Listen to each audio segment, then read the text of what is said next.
बढ़िया आपका प्रोग्राम यहाँ पे चंदोस में हुआ। वीरकरण फौजी और इनकी पूरी टीम ने लगे काम करा। वीरकरण फौजी पे 5-6 गेर अगले अगले ही है, पिछला गेर नहीं इसके वर्ल्ड सिस्टम में। तो भाई पिछला गेर भी एक जरूर है, और गाड़ी कितनी भी महंगी हो गेर वो भी पिछला दे, गेर जरूर दे, कहीं हटाना भी पड़ जाता है। तो वीरकरण फौजी ने सारे गेर अगले ही हैं, पिछला नहीं। और वे अगले गेर तो तोड़ फोड़ करेंगे, या तो सामने वाला टूटेगा या अपने आप टूटेगा। तो भाई पिछला गेर भी लगाना सीखना, ठीक है। बढ़िया भीड़ है, बढ़िया आपने व्यवस्था करी, और इस तरह की मीटिंगें पूरे प्रदेश और पूरे देश भर में चली हुई है, क्योंकि समस्या बहुत है। अभी एक नई समस्या आने वाली, उस पर जरा ध्यान दे लेना। अमेरिका से कुछ समझौते पहले भारत सरकार के हो रहे थे, वे कैंसिल हो गए थे दबाव में, लेकिन फिर भारत सरकार उन समझौतों की तरफ जा रही है। वो कृषि में भी समझौते हैं, वे दूध में भी हैं, वे बीज में भी हैं, वे बिजली में भी हैं। तो जो दूध का समझौता होगा वो पूरे देश के किसानों को बर्बाद करेगा, पूरे देश के किसानों को बर्बाद करेगा। जो वहां से पशुओं का फीड आएगा खाने का, ये धार्मिक देश बताते हैं, वहां पे उन गायों को मीट खुआया जाता है, वही यहां पे भी आएगा, जो फीड आएगा। क्या ये देश धार्मिक रह जाएगा? जो वहां से दूध आएगा, अगर समझौता हो जाए पूरा, वो उनकी फाइनल वो चल रही है आज और कल में। जब तक ये हाउस चल रहा है तो उम्मीद है कि हाउस में वे पास इसको करेंगे, जो हमको भी इंटरनल रिपोर्ट मिल रही है। उन्होंने कहा कि हम 30 रुपया लीटर दूध गांव में दे देंगे कोल्ड ड्रिंक की तरह। क्या अगर 30 रुपए लीटर और 22 से 30 और 25 रुपया लीटर बाहर की कंपनी का दूध आन के हमारे गांव में बिकेगा, तो क्या हमारा पशु रह जाएगा? टर्की एक देश है, वहां पर हम 30 साल पहले गए, 20 साल पहले, 12-13 साल पहले, लेकिन उन्होंने जब कहा कि हमारे 25 साल पहले यहाँ पे पूरा पशुधन खत्म हो गया, कोई एक पशु उस देश में नहीं है। क्या कोई पशु रोक लेगा? यहाँ पे हमारा पशुधन खत्म होगा, हमारी खेती खत्म होगी, बाहर की कंपनियां दूध का व्यापार करेगी, बिजली का भी व्यापार वही करेगी। एक सीड मिल आ रहा है, बीज कानून, उसका भी व्यापार वही करेंगे। एक आ रहा है बीज में भी, बीज कानून आने के बाद में एक आएगा जेनेटिकली मॉडिफाइड बीज। जैसे ये सरसों हो रही है, अभी इसको सरसों में मस्टर्ड इसको बोलते हैं, इसमें वे लेकर आना चाहते हैं। क्या कड़वा तेल देश में कमी है उसकी? इसमें जाना चाहते हैं कि इसमें अगर दवाई छिड़कने की जरूरत नहीं है, अब इसके अंदर ही जो सीड होगा उसी में ही पेस्टिसाइड डला हुआ आएगा। जैसे ही पौधा बड़ा होगा, उस पर कोई कीड़ा उसके ऊपर लगेगा तो कीड़ा खाते ही उसको मर जाएगा। अगर कीड़ा खाते ही मर जाएगा, पेड़ के काटते ही कीड़ा मरेगा, तो सरसों का तेल जब आदमी इस्तेमाल करेगा तो आदमी की क्या हालात होगी, उसकी कोई रिपोर्ट है? अभी देश में बेनोला जो कपास है, कपास में बीटी आया है, अभी बीटी कॉटन अकेले कपास में आया। और महाराष्ट्र में सबसे ज्यादा आत्महत्या महाराष्ट्र में उसी फसल के कारण हो रही है। जब एक फसल के कारण इतनी आत्महत्याएं हो रही,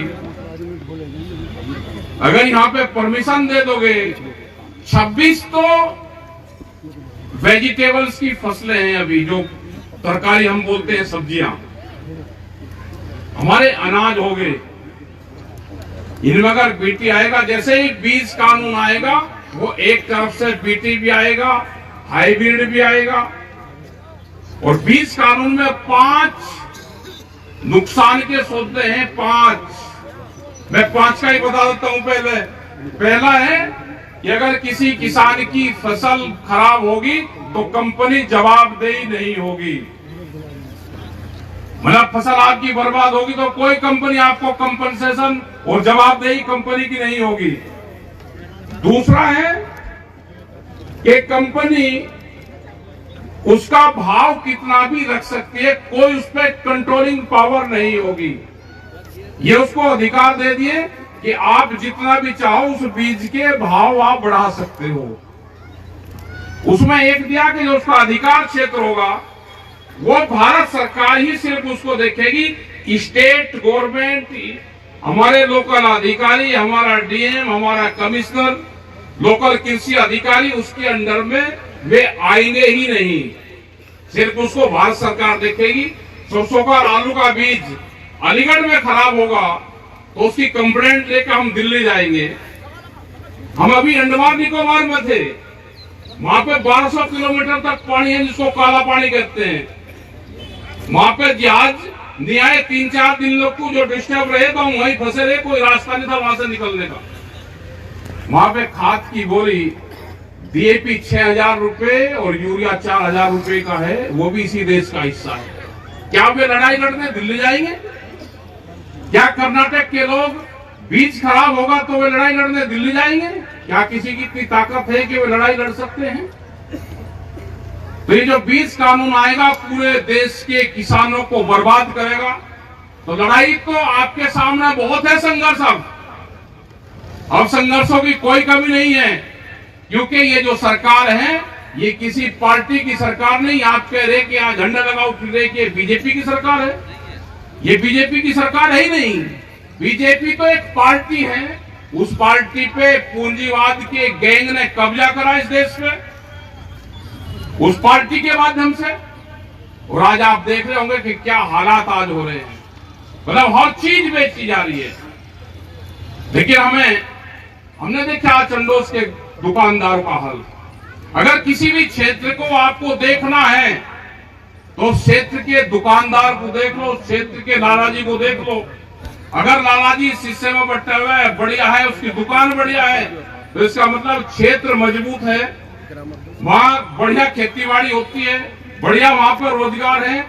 अगर क्षेत्र में, गांव में दुकान टूटी फूटी है, वो कमजोर है, उससे पुताई नहीं हो रही, तो इसका मतलब ये नहीं कि लालाजी कमजोर है। उसका मतलब है कि क्षेत्र में काश्तकारी, जो वहां पे पैसे की आमदनी है, वो कमजोर है। वो दुकान से पता चलता है। आज हो क्या रहा कि छोटा दुकानदार भी खत्म होगा। यहां से 4 करोड़ लोग जो साप्ताहिक दुकान लगाते हैं, बाजार लगाते हैं, ये बाजार भी धीरे धीरे खत्म होंगे। वे 4 करोड़ लोग हैं जो उससे प्रभावित होंगे।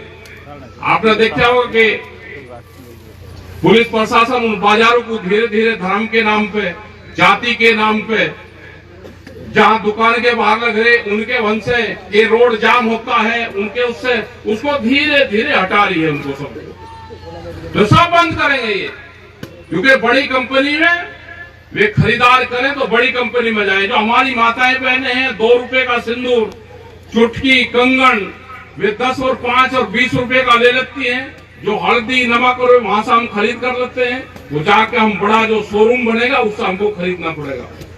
वॉलमार्ट जैसी कंपनी इस देश में बड़े व्यापारी के क्षेत्र में आ रही है। तो लड़ाई तो आपको लड़नी पड़ेगी। आपको उलझा दिया धर्मवाद में, जातिवाद में, भाषावाद में, और आपके पूरे सिस्टम पे कब्जा कर रहे हैं। आपने देखा होगा कि हाईवे की जितनी भी जमीनें हैं आपकी, सब जमीनें बिकी। हाईवे की जमीनें सब बिकी। बड़ा व्यापारी उद्योगपति आपकी जमीन को खरीद रहा, वो कृषि में बेनामा करवाता है, उसके बाद वो दीवार खड़ी करता है। दीवार पर अगर कोई ट्रैक्टर ट्रॉली टच होगा तो मुकदमा लिखा जाएगा।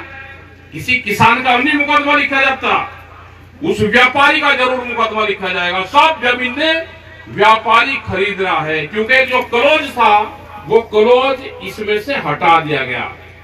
25-30 साल पहले जमीनें जमींदार और जो व्यापारी था, जो बड़े लोग थे, वो जमीन बेच रहे थे।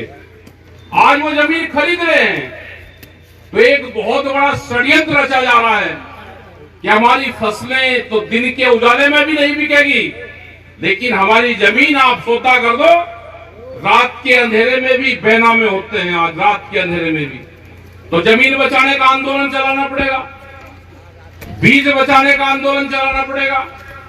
स्मार्ट मीटर लग रहे हैं, बिजली अमेंडमेंट बिल जब दिल्ली में 13 महीने आंदोलन चला तो उसमें एक समझौता आया था कि हम इस बिल को नहीं लेके आएंगे, लेकिन उसके बाद में भी वो पटल पर रखा हुआ है और उसके लिए प्लेटफॉर्म तैयार करा जा रहा है कि स्मार्ट मीटर लगा के उन कंपनियों की शर्त है कि आप स्मार्ट मीटर लगा के मीटरिंग करके आप हमको दे दो, हम ये बिजली प्राइवेट सेक्टर खरीद लेगा। अगर इसका देखना है उदाहरण तो आ जाओ आगरे में, वहां पे टोरंटो कंपनी है, उसने वहां पे प्राइवेट सेक्टर उसमें बिजली बेचता है। वहां का किसान मतलब 10, 15, 20 और 30 लाख रुपए का किसान के ऊपर कर्जा है उनका, उन्हें बिल पूरे दे रखे हैं, लेकिन जो कंपनी के रेट है वो रेट का डिफरेंस है, सब किसान कर्जे में वहां पे है। जाओ नोएडा के लोग, आप जाओ नोएडा में कुछ क्षेत्र में वहां पे भी बिजली प्राइवेट है, आप जाकर उनका भी हालात आप देख लो। तो हमने सब सरकारों को कहा, सारी पार्टियों को कहा, उत्तर प्रदेश में जितनी भी पार्टी चुनाव लड़ेगी 2027 में, ये ध्यान से सुन लेना, यहाँ पे एलआई और इंटेलिजेंस के लोग होंगे, जो घोषणा पत्र में बिजली का वे कानून लेकर आएंगे, जो बनाएंगे, जो अपने घोषणा पत्र में स्मार्ट मीटर की बात करेंगे, जिसकी भी सरकार बनेगी तो स्मार्ट मीटर लगेगा, नहीं तो स्मार्ट मीटर उत्तर प्रदेश में नहीं लगेगा। अपने घोषणा पत्र में लेगा पहले। फसलों के दाम नहीं, यहाँ पर जैसे बताया कि आपके हमारे एमएसपी पे फसलें नहीं बिक रही, हमने बार बार कहा कि एमएसपी गारंटी कानून जो भारत सरकार ने एमएसपी तय कर दिया, उस पे एक कानून बना दो कि इसके नीचे पे कोई व्यापारी खरीद नहीं करेगा, उस पे एक कानून बनाओ। लेकिन कानून नहीं बनाएंगे क्योंकि ये सरकार व्यापारियों के हैं, उद्योगपतियों की है, किसानों की फसलें लूटनी है, वे गोदाम में बंद होनी है, भूख के आधार पे देश में रोटियों की कीमतें तय होगी। अभी तो 5 किलो अनाज दे रहे हैं ना, अभी तो वे बेकार है, और उनका सिस्टम कब्जे में आया तो जितनी जिसको भूख लगेगी उसी के आधार पे इसके अनाज की कीमतें तय होगी, क्योंकि अनाज पे कब्जा उन्हीं का होगा। फसल पर अनाज सस्ता, और जब आम कंज्यूमर खरीदेगा तो अनाज महंगा। तो भाई अपना आंदोलन रखो, अपना संगठन बनाओ, लड़ाई झगड़े आपस में बंद करो, अपने खर्चों पर कटौती करो। जो आप भाग्य फिर रहे के दुनिया भर के आपने खर्चे पाल दिए, अभी एक सामाजिक स्तर पे भी हमको बात करनी पड़ेगी। वहां सोरम में पंचायत हुई, वहां पे तय कर लिया कि खर्चे कम करने हैं, मृतक भोज है, दूसरे हैं, जन्मदिन है, यही कहीं को खर्चे कर रहे। भाई आदमी तो मरेगा, तो अगर आदमी मरने के बाद में उसकी जमीन बिकेगी तो भाई क्या फायदा सामाजिक संगठनों का। तो जो मृतक भोज है ये भी अपना बंद करो। भाई कहीं को दावत दे रहे, कह देंगे 3 बार जाना पड़ता है, एक बार उसको दाह संस्कार में, फिर उससे बतियाने में जाना पड़े बात करने।